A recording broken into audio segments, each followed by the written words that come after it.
On May 21st, 2024, one of the strongest tornadoes in U.S. history tore through Greenfield, Iowa.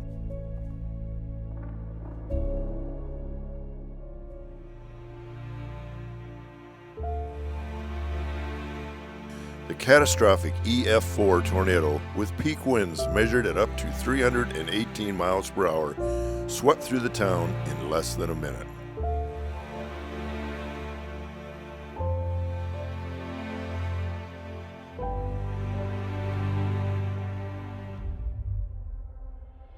This is the story of the tornado, the town of Greenfield, and how GoServ Global Domestic delivered hope to families in the community by helping them take their first steps in recovery.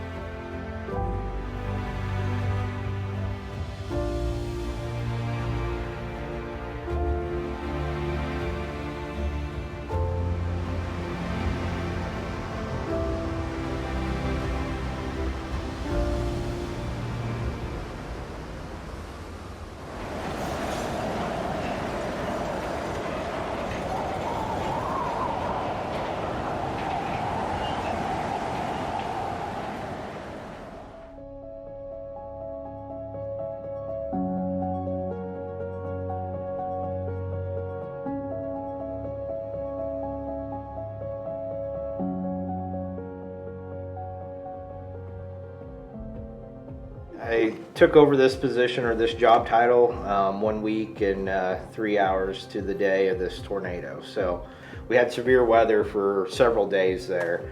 And I was out the whole night before dealing with some flooding in northern Guthrie County.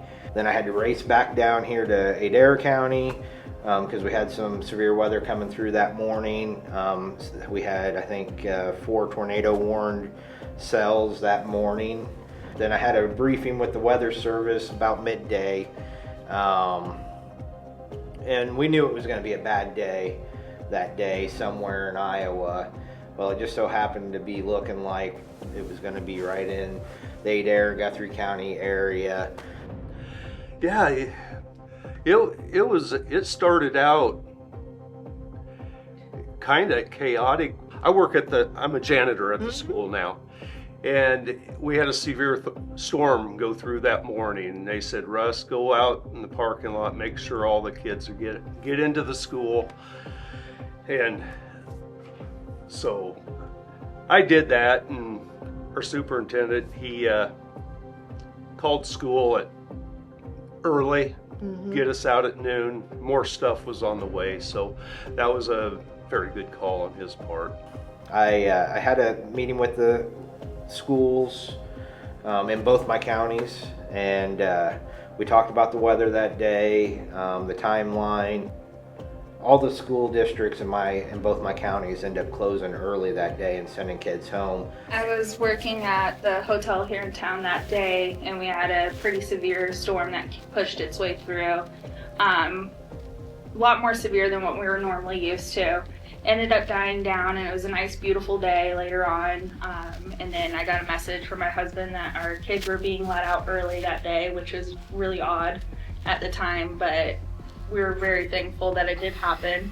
It was just a anxious type day, I guess. It was very anxious type day, and things started changing in the afternoon, after dinner. And I went back up to Guthrie County. I did my work there. I had reopened up some roads that I had closed through the night, and then the storm started popping in southwest Iowa. So I started to make my trek down this way.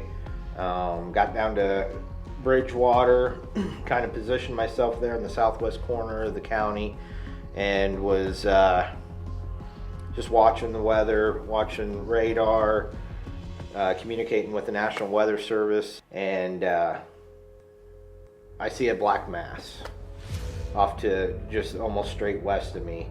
And I'm kind of watching it. You can't really tell if it's a tornado or not. I'm really focused on that system off to the west, and then I look south, and I can definitely tell that that's a tornado.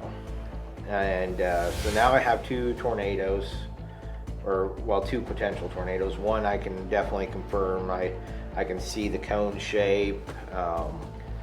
I've been doing this long enough and been storm chasing long enough that I knew that I needed to get to the south side of it and away from it, so I could maybe get some eyes on it too. So I got on the south side of the southern storm. Of course, I could see on my radar that the other system had kind of fizzled out, but the other cell was growing in intensity and was starting to be real concerning of me. At that point in time, then the National Weather Service calls me again, and they have now shifted their focus from the original cell that they were trying to call me about to this new tornado. But they knew that the elevation of the storm was high enough, and then they were seeing that debris already. So that told them that this was going to be a big storm.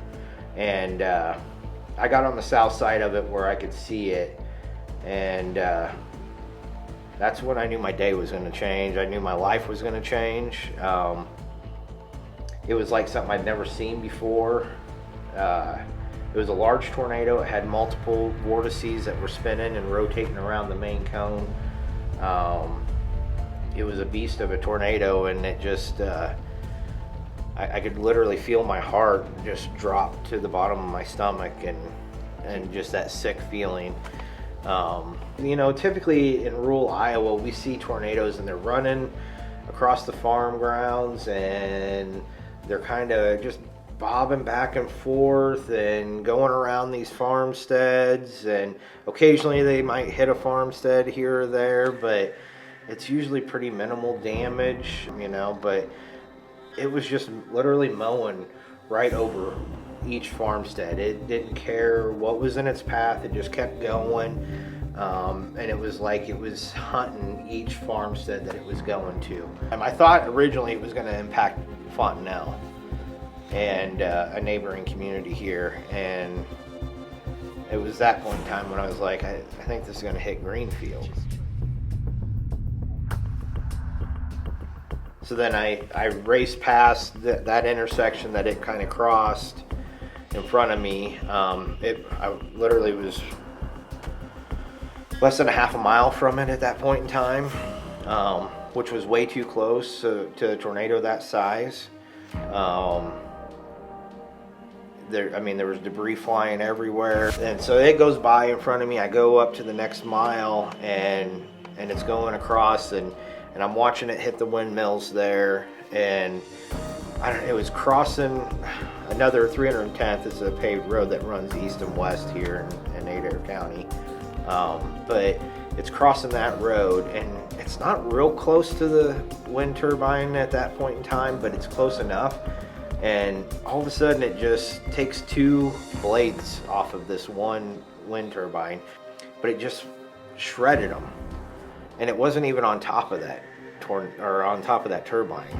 And then other turbines that it hit just folded them like wet noodles. Of course, I can't even think of how many farmsteads off the top of my head right now, but so many farmsteads that were just destroyed, leveled.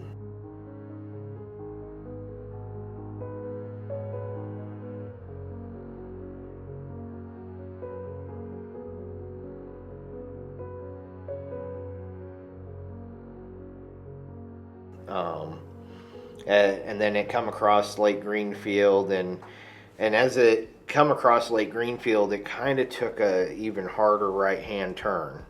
But it took a radio tower right there, and it's our communications tower for dispatch and for state radio. That's when it is officially in town. And I come through Fontenelle, and I was cruising across Highway 92 to race towards Greenfield, because now I realize it's bearing down on Greenfield. So, and I was on the north side, and you could see the black mass of it, but you couldn't definitively know if it was still on the ground. And I was on the rain side of it, so all you could see was just the blackness. And So I race into Greenfield. The rain lets up where I am as I'm coming into Greenfield, and I'm just outside of town. And I remember, of course, I got my windows up and everything, and I'm like, what is that noise? I remember rolling down my window, and I'm like, oh, that's the Greenfield tornado sirens going off.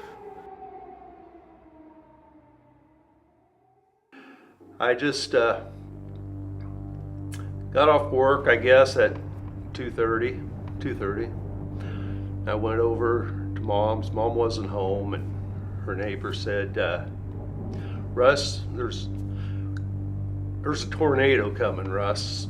Your mom's over at the other house mowing. So I went and shot over there, and she didn't have a clue what was going on. She was just mowing her yard and everything, and I yelled at my mother. Mom, you got to get home. There's a tornado coming. And of course she had to finish up. Okay. And I made sure she got home, and I took off. Whistle went off. Well, I come strolling into town, and there's people walking down Highway 92, down the sidewalks. Some people walking their dogs. And so I started pulling up to them. I'm like, hey, we got a tornado coming to town. Started directing people to their homes, and I get down by Casey's, and there's an older lady there, and she was walking her dog, and I pull up there, roll down my window. So I get her into a house, a few houses down, just a random door that was unlocked, get her into the basement. I remember she says to me, you can't leave me here. And it's hard. Like, that's hard to do. But I remember telling her, I'm like, I can't sit here with you, you know, like I have to get back to my emergency vehicle. I need to get out of town. But I promised her, I'm like, I'll come back here for you. And you could hear it coming into town. You could feel it. You could hear the sound, and you could feel the vibration. My husband ended up coming into work to cover a shift for me that night, and I went home, and that's when it started getting dark really quick. And I got a message from him that we needed to take cover right away. And so I raced down to my truck, and you could hear it coming through. And that was probably about the time that it was coming right into town, into that first neighborhood. And I remember stepping up into my truck, and I looked up over the back of the truck and my topper, and it was like something out of a movie, you know, like half of a house up in the air, and trees flying. Unfortunately, my kids and I couldn't make it into the basement in time once the power went out, so we decided to rush into the bathroom, and I hovered over both of my younger boys as a tornado rushed its way through. Shook our entire house. Never felt that way before, so kind of feel like I know what an earthquake feels like. We'll never forget the sound that we heard as well. I heard the winds and that freight train coming, and things were starting to hit the house. I thought, this is real. So I shot off downstairs, and my wife and daughter was already there. So I wasn't there probably 10 seconds. But it was a pulsating freight, just hard to explain. Yep. And quickly heard the ears popped. And I didn't even have my doors shut. I don't even know that I was even fully seated, and I had already been on my brake and put it into drive, and then mashing on the gas, and it was literally running for my life at that point in time. And I was just like, oh, I need to turn left here at Highway 25 and go north, so because this thing is going further east than it is north.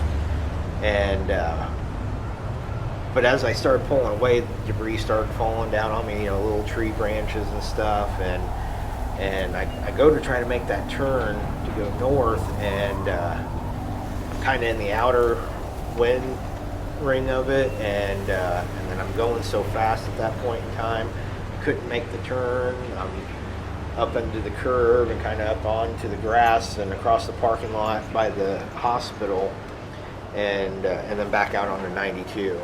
And you heard it kind of fading a little bit, so I shot upstairs, and I looked, and there was insulation all over the house, just like, at least I had a house, half the roof was gone, but. And then decided to come out of the bathroom once it was all over, and took a look around, just saw windows were broken in the house, and things were pushed all over the living room, and called my husband and told him that we're okay, just windows are broken, we'll just have to replace those. Decided to call my mom because I had 5 missed calls from her, and that's when I stepped foot outside and saw the houses were gone on our street, and our neighbor's house was sheared in half as well.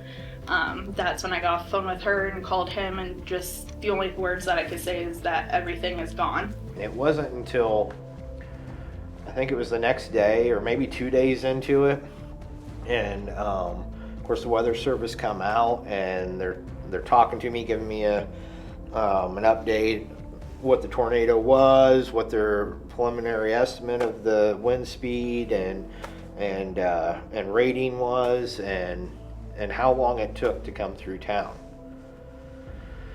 And they're like, it went through the 1 mile stretch here in town in less than a minute. And then my heart dropped again. And I'm like, what?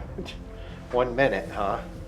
And I thought to myself, had I turned that corner, because it come back across 92 and then across 25 right there, had I slowed down enough to make that turn, I may have gotten caught up in it. Next episode. I shot over to my neighbors to the north, and their house was totally gone. And I kept telling myself, you gotta turn around and go back to Greenfield. And I looked around, and I thought, oh my gosh, there's people out here that need some help.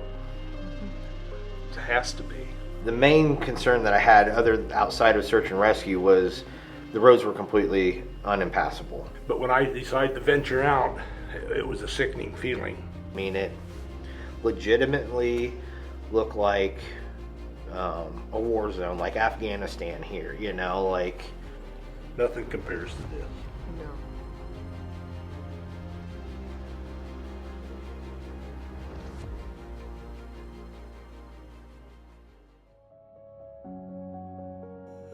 Please consider signing up to take part in our $1 challenge today. Your dollar will help provide $3 in value to families in need and maybe even help break a world record. Scan the QR code or text the number on screen to learn more.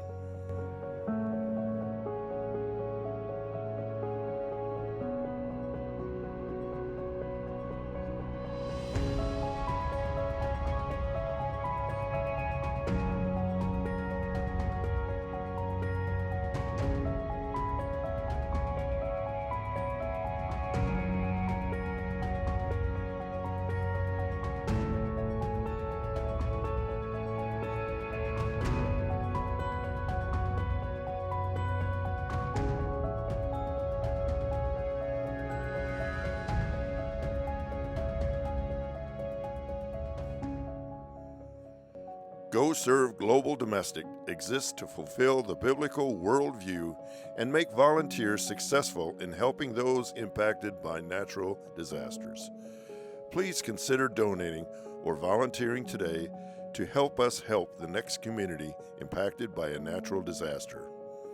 Visit GoServGlobal.org to learn more.